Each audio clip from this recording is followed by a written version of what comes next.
کہ ایران کے اندر جو ان کے اسرائیل کے ایجنٹس ہیں وہ اتنے مؤثر ہیں کہ کہا گیا ہے کہ خامنائی صاحب جو تھے ان کو خاص طور پہ سیٹرڈے مارننگ کو بلایا گیا تھا ایک خاص کام کے لیے، ادروائز وہ سیٹرڈے مارننگ کو اپنے دفتر میں یا اس پریمسز میں نہیں ہوتے جہاں پہ ان کو نشانہ بنایا گیا. تو یہ جو کہانی ہے مشاہد صاحب جس طرح سے کہہ رہے ہیں، وہ کہہ رہے ہیں کہ سیکیورٹی بریچ بھی ہے، ان کا فیلئر بھی ہے ایران کا، اور دوسرا یہ کہ ان کا کہنا ہے کہ ان کی موومنٹ جو تھی ایک جگہ سے دوسری جگہ پہ لے جانے میں بھی اسرائیلی ایجنٹس نے کوئی کام کیا. سجاد، جس جگہ خامنہئی کی موت ہوئی ہے، شہادت ہوئی، یہ ان کی رہائش گاہ ہے. اچھا، رہائش گاہ کم آفس بھی ایسے یہ ایسا ہی ہے جیسے ایوان صدر ہوتا ہے یا جیسے پرائم منسٹر سیکریٹریٹ ہوتا ہے؟ تو ان کو پھر لانے لے جانے کے وہ تو پوری کی پوری رہائش گاہ تباہی ہوئی ہے، جس میں ان کی بیٹی، ان کا داماد، ان کا نواسا، ٹھیک ہے، نواسا یا نواسی مجھے معلوم نہیں، لیکن ان کا گرینڈ چائلڈ جو ہے، گرینڈ چائلڈ، ہاں جی، یہ بھی ہلاک ہوئے ہیں. تو اب وہ کیا ان کا داماد، ان کی بیٹی اور ان کا گرینڈ چائلڈ کیا یہ بھی ان کے دفتر میں بیٹھے ہوئے تھے؟ اچھا، پھر لیکن ایرانی میڈیا نے سر سیٹرڈے مارننگ میں ایک خبر جاری کی تھی کہ ان کی مین لیڈرشپ جو ہے وہ بینکرز اس میں بنکرز میں چلی گئی ہے. یہ مجھے یاد ہے ایرانین آفیشیل میڈیا نے یہ بات چلائی تھی. نہیں، کسی جگہ مجھے نہیں نظر آئی ایسی خبر. ہمارے رائٹرز مین ٹی وی چینلز پہ چلی ہے یہ ساری خبر. یہ رائٹرز سے چلی ہے یہ خبر. رائٹرز، یہ جب آپ ایرانی میڈیا کہیں گے نا تو آپ یا تو پریس ٹی وی کو کوٹ کریں یا ارنا کو کوٹ کریں، یا وہاں پہ بہت ساری ایرانی اسٹوڈنٹس نیوز ایجنسی ہے اور فارس نیوز ایجنسی ہے، پھر وہ مختلف جو ان کی تنظیمیں انہوں نے اپنی اپنی بھی نیوز ایجنسیز بنائی ہوئی ہیں. IRGC نے اپنی نیوز ایجنسی بنائی ہوئی ہے، تسنیم نیوز ایجنسی جو ہے. تو یہ کیا اس نے کسی نے خبر دی ہے؟ نہیں دی ہے. تو اب رائٹرز نے، اچھا رائٹرز نے یہ کہا تھا، رائٹرز کی خبر یہ تھی کہ وہ تہران سے باہر چلے گئے ہیں، اور وہ تو بالکل غلط ثابت ہوئی. تو اصل میں رائٹرز وغیرہ کو خود بھی نہیں پتا تھا کہ وہ کہاں ہیں، تو انہوں نے بس ایک تکے میں لگا دی. ایک ہوتا نا کہ اپنی طرف سے ایک ہم سکوپ نکال دیں، تو بہت ساری خبروں کی کوئی سورس نہیں ہوتا ہے. اچھا، لیکن جو ریئیکشن آیا ہے جہاں تک مشاہد صاحب کی بات، جی ہاں آپ مشاہد صاحب پہ کمنٹ. جہاں تک مشاہد صاحب کی بات ہے، مشاہد صاحب جو ہیں وہ ایک اچھے سازش بنانے والے بڑے ذہین آدمی ہیں. تو وہ ہر چیز کا ایک جواب دینے کی کوشش کرتے ہیں، اور جب آپ کے پاس ہر چیز کا جواب نہیں ہوتا ہے تو آپ سازش کے ذریعے ایک جواب دیتے ہیں، کیونکہ سازش ایک ایسا فارمولہ ہے جو بڑی آسانی سے بیچا جا سکتا ہے. اگر میرے پاس ایک چیز کا جواب نہیں ہے تو میں کہوں گا کہ یار میرے پاس اس کا جواب نہیں ہے، اور جب آپ کے پاس جواب نہیں ہے تو آپ تسلیم کریں کہ میرے پاس اس کا جواب نہیں ہے، یا میں صرف اتنی ہی بات کر سکتا ہوں. لیکن جب آپ ہر چیز کا جواب، آپ یہ سمجھتے ہیں کہ کنسپریسی تھیوری تو خیر ہمارے ہاں عام بناتے ہیں، ہر کوئی بنا رہا ہوتا ہے، ہر چیز میں ایک کنسپریسی تھیوری نکال لیتا ہے آدمی نے. آپ صحیح کہہ رہے ہیں. لیکن مشاہد صاحب تو تھوڑے آرٹیکولیٹ ہیں، پڑھتے ہیں دنیا کا، ان کا ایک ایکسپیرینس ہے. وہ اپنے آپ کو ایک زمانے میں جب مسلم لیگ نون کی گورنمنٹ تھی تو مسلم لیگ کاف کی ان کی وہ کوشش کر رہے تھے کہ کوئی وزیر خارجہ بھی بنے، تو ان کا ایک پروفائل تو ہے پاکستان کے دانشوروں میں، ان کا ایک مقام تو ہے، اس میں کوئی شک نہیں. وہ بہت قابل آدمی ہیں، اور آپ کے پاکستان کی جو موجودہ لاٹ ہے پولیٹیشنز کی، یا اس میں وہ بہت ہی زبردست ہیں، اور ان کی کئی جگہوں پہ ان کی پولیٹیکل پوزیشن بڑی صحیح بھی ہوتی ہے، لیکن ہر جگہ نہیں ہوتی ہے ان کی پوزیشن. مثال کے طور پہ جب انہوں نے ڈونلڈ ٹرمپ کی فتح کے موقع پہ پاکستان میں بڑی تبدیلی کی خبر دی تھی، تو ہمیں تو بلکہ اس کو بار بار دہرایا تھا انہوں نے، ہمیں تو بالکل ہی الٹ نظر آیا. پتہ چلا ڈونلڈ ٹرمپ ہی اسٹیٹس کو کے سب سے بڑے محافظ ہیں اس وقت، جبکہ وہ یہ کہہ رہے تھے کہ یہ ڈونلڈ ٹرمپ جو اس اسٹیٹس کو بدل دیں گے. تو اچھا لیکن سفیان صاحب، ہم بیک ٹو دی پوائنٹ، ہم وہاں چلتے ہیں کہ ایران کا جو رد عمل ہے عوامی دو سطح پہ رد عمل ہے. ایک تو وہ جو میزائل فائر کر رہے ہیں اسرائیل پہ یا امریکی اڈوں پہ، یا خاص طور پہ UAE میں انہوں نے آج جو کافی اہم جگہوں پہ میزائل فائر کیے ہیں جو کہ اڈے نہیں بھی تھے. UAE کو وہ شاید بتانا چاہتے ہیں کہ اسرائیل کی سہولت کاری جو انہوں نے کی ہے اس کے اوپر ان کو غصہ ہے. لیکن جو عوامی رد عمل ہے ایران کا، اس کو آپ کیسے گیج کرتے ہیں آج سارے دن کی جو رپورٹنگ ہوئی؟ دیکھیے سارے میں اتفاق سے رات بھر بھی جاگتا رہا ہوں اور صبح صرف 2 گھنٹوں کے لیے سویا تھا، کیونکہ ظاہر ہے اتنی بڑی خبر ہے تو آدمی کا انٹرسٹ ہو جاتا ہے، اور جی میں نے جی خود بھی کچھ اپنے ویلاگس بنائے ہیں اس دوران، تو مسلسل اس میں دیکھنا پڑتا ہے، اپڈیٹ کرنا پڑتا ہے مسلسل، یعنی اور ظاہر ہے جنگ کی صورت میں آپ ویسی خبر نہیں دیتے کہ انہوں نے یہ کہہ دیا اب یہ ہو گیا اور اب یہ ہوگا، لمحے لمحے میں خبریں آ رہی ہیں۔ جی مثال میں ابھی ایک چیز آپ سوچ رہے ہوتے کر رہے ہوتے ایک دم سے اگلی خبر آ گئی کہ جی ان کی خامنہ ای کی شہادت ہو چکی، حکومت نے کنفرم کر دی ہے اسٹیٹ میڈیا پر آ کے، تو آپ کا سارا نیریٹو ایک دم سے بدل جاتا ہے۔ اب آج کی ایک خبر بھی ایک آئی ہوئی، اگر آپ نے دیکھی ہو، کہ محمود احمد نژاد کی بھی شہادت کی تصدیق ہو چکی ہے اس وقت، اچھا۔ حالانکہ وہ کسی بھی سرکاری عہدے پر نہیں ہے۔ تو اس کا ہوں مطلب یہ ہے کہ وہ اپنی طرف سے ڈی کیپیٹیٹ کرنے کی کوشش کر رہا ہے امریکہ، کیونکہ محمود احمد نژاد ایک حکومت میں تو کہیں کوئی مقام نہیں ہے اس کا، لیکن وہ ڈائی ہارڈ پولیٹیکل لیڈر سمجھا جاتا ہے، جو جی کہ ہاں بڑا جی، ریولوشنری قسم کا ہے، وہ خود آئی مطلب آلٹرنیٹو لائن میں وہ ایک ابھر کے سامنے آ سکتے تھے اگر وہاں پہ کوئی قیادت کا خلا ہوتا بالکل تو۔ صحیح، اچھا، اسی طرح کی خبر پریزیڈنٹ کے بارے میں بھی ہے کہ وہ جی بھی، بالکل بالکل، پہلے خبر یہی آئی تھی کہ وہ ہاں بھی اس میں ہلاک ہو گئے ہیں، بلکہ پھر بعد میں کہا نہیں وہ زخمی ہوئے ہیں، لیکن اب یہ پتہ چل رہا ہے کہ وہ وہاں پر موجود نہیں تھے جہاں پہ بہت ساری بامبنگ ہوئی ہے، ایک لوگ مختلف جگہوں پر بھی ہو سکتے ہیں نا، لیکن کچھ لوگ ابھی بھی یہ کہہ رہے ہیں کہ وہ زخمی ہوئے ہیں، یعنی کوئی شارپنرز لگے ہیں کچھ، بٹ حتمی طور پہ دیکھیں ابھی کچھ نہیں کہا گیا ہے۔ آج انہوں نے تقریر کی ہے اور اس تقریر میں انہوں نے کھل کے مذمت کی ہے، اور انہوں نے کہا کہ ہم لڑیں گے اور آخر وقت تک لڑیں گے۔ اب جو غور طلب بات ہے کہ مسعود پزشکیان جو ہے اور ان کے ساتھی، یعنی ان کے جو ووٹرز تھے جنہوں نے ان کو الیکٹ کیا تھا، یہ امریکہ سے تعلقات نارملائز کرنے کے نعرے پر جیت کر آئے تھے۔ ہاں بالکل اتنی بالکل بالکل بالکل، ٹھیک ہے، لیکن اب وہ دیوار سے لگ گئے، وہ اب نہیں اس پہ دیوار، وہ بات نہیں کرنی۔ دیوار سے لگے، یہ امریکہ نے اس لابی کو، اس گروپ کو، اس ایران میں جو پبلک اوپینین جو ہے اس کو بالکل بدل دیا ہے۔ جی ہاں جی جی یعنی ان کو یہ نظر آ رہا ہے کہ امریکہ پر قطعی طور پہ بھروسہ نہیں کیا جا سکتا ہے، تو ظاہر ہے اب تو وہ کہہ رہا ہے کہ رجیم چینج کر دیں گے، بادشاہ کو لے آئیں گے یا نہیں لیں گے، جو بھی ہے، لیکن جو آپ نے باتیں کی ہیں، جو عوام کا، اور جو ہم جس موضوع پہ بات کریں، عوام کا جو رد عمل ہے اس وقت، وہ بہت غصہ ہے۔ یعنی وہاں پہ اب فارسی یہ مطلب میرے خیال میں دنیا میں جو چند ایک قومیں جو ہے جو قدرتی طور پہ بہت میوزیکل ہیں، یعنی ان کی زبان، ان کا جی ہاں گفتگو بڑی تیزی کے ساتھ یہ نعرے بناتے ہیں، اور اتنے ریدمک نعرے بناتے ہیں، یعنی یہ نہیں کہ یہ اکیلے ہیں، اور لیکن اس میں بہت کمال کے ان کے پرانے نعرے، نئے نعرے سب دیکھ لیں، بہت ردم ہوتا ہے۔ تو نہیں، ان کے پرشین تہذیب کی نغمگی جو ہے وہ تو بالکل، وہ تو تو مسلمہ انہوں نے ہے۔ ہاں، تو انہوں نے فوراً ہی نا یہ نعرے جو ایسے لگائے وہ انتقام کے لگ رہے ہیں، نیرو ہائے ارتشی یا نیرو ہائے مسلح، انتقام انتقام، اور مطلب مرگ بر امریکہ، مرگ بر اسرائیل، اب اس طرح کے نعرے مسلسل گونج رہے ہیں، صرف تہران میں نہیں، تہران میں لوگ سڑکوں پر اس وقت مڑ آئے ہوئے ہیں، اور اس کے باوجود کہ یہ وہاں پہ بامبنگ بھی ہوئی ہے، آج بہت زیادہ بامبنگ ہوئی ہے وہاں پہ۔ ہاں لیکن آج صبح جتنا بڑا اجتماع تھا، لاکھوں لوگ تھے، تو میں خود خطرہ محسوس کر رہا تھا کہ تہران میں کہیں ان کے اوپر بامبنگ نہ ہو جائے۔ تو اب آپ اس سے اندازہ لگا لیں، اس سے اندازہ لگا جو خبریں آپ کو مل بھی رہی ہیں وہ اتنی ظاہر ہے ویسٹرن میڈیا کے ذریعے ہمارے ملک میں ملتی ہیں، ہم میں سے کوئی بھی وہاں پہ موجود نہیں ہے، اور بہت سے لوگوں کا کوئی تعلق بھی نہیں ہے وہاں سے،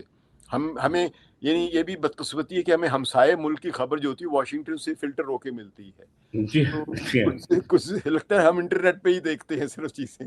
حالانکہ جی ہمارے وہاں پہ لوگوں سے رابطے ہونے چاہیے۔ بہرحال وہاں پہ بہت خبر غصہ، ایک شہر میں نہیں، مشہد میں جو وہاں پہ امام رضا کا جو روضہ ہے، جو بہت بڑا ایک ریلیجس سینٹر ہے ایران کا، ہاں بہت جی ہاں جی کیتھولک، ہاں جی، ٹھیک ہے، وہاں وہاں پہ پہ جو، لاکھوں کا ہاں ایسا جی، ہجوم ہے۔ وہاں کے مناظر دیکھے میں نے، ہاں جی ہاں جی ہاں جی۔ قم میں چلے جائیں، قم جو ہے جہاں پہ امام رضا کی بہن جو تھی، جن کو فاطمہ ان کا نام تھا، معصومہ قم کہلاتی ہیں وہ یہاں پہ ایران میں، اور شیعہ حلقوں میں اسلام سے جانی جاتی ہیں۔ اچھا شاہ جی، کوئکلی ہم آتے ہیں کہ خامنائی کے بعد ان کا supreme leader most probably potential leader کون ہو سکتا ہے جو ایران کو لیڈ کرے گا؟ دیکھیں اس میں کئی نام آئے تھے،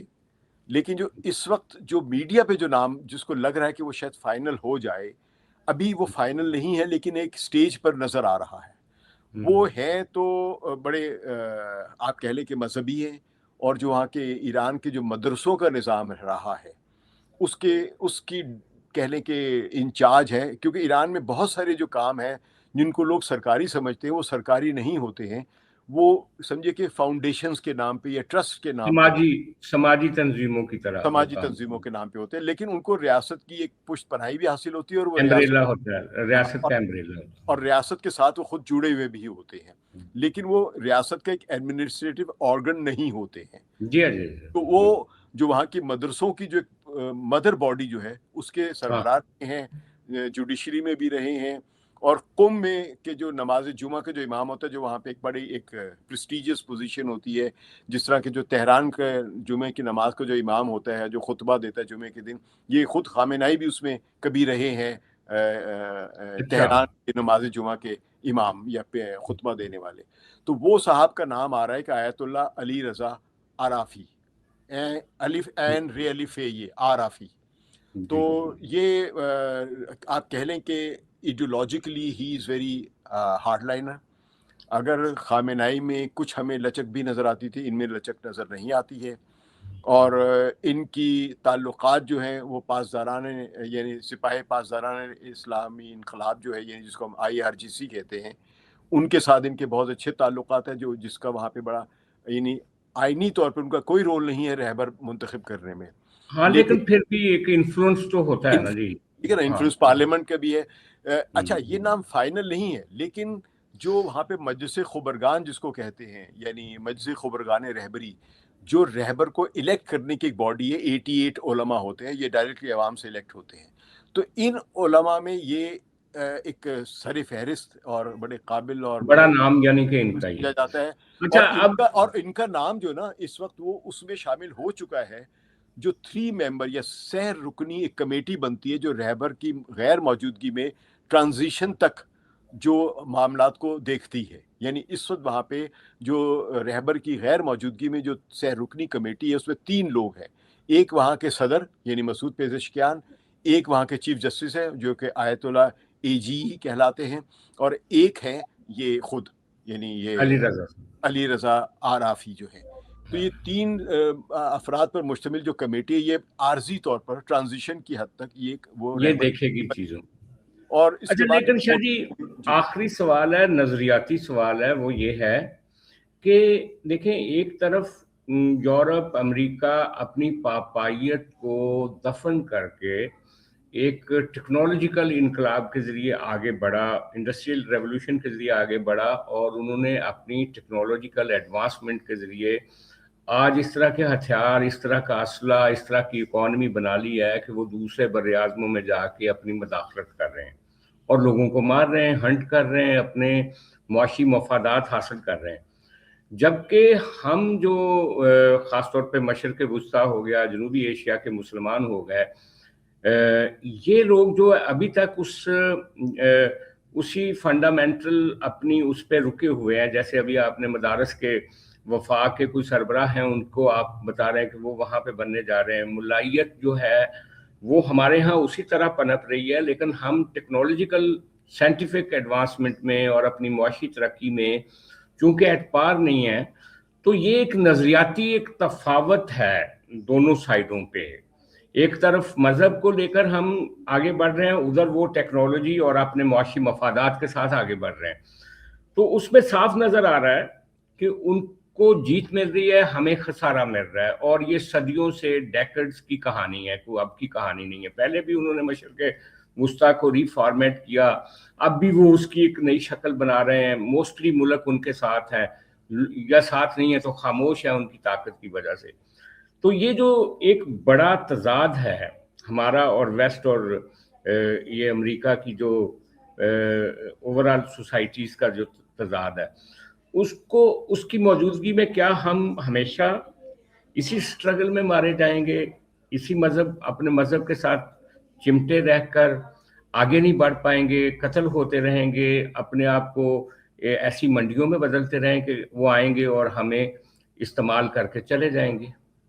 سجاد، اگر اجازت دیں تو تھوڑا سا ہاں یہ طویل جواب ہوگا، لیکن میں کوشش کروں گا کم سے کم وقت کر سکوں، کیونکہ بڑا اہم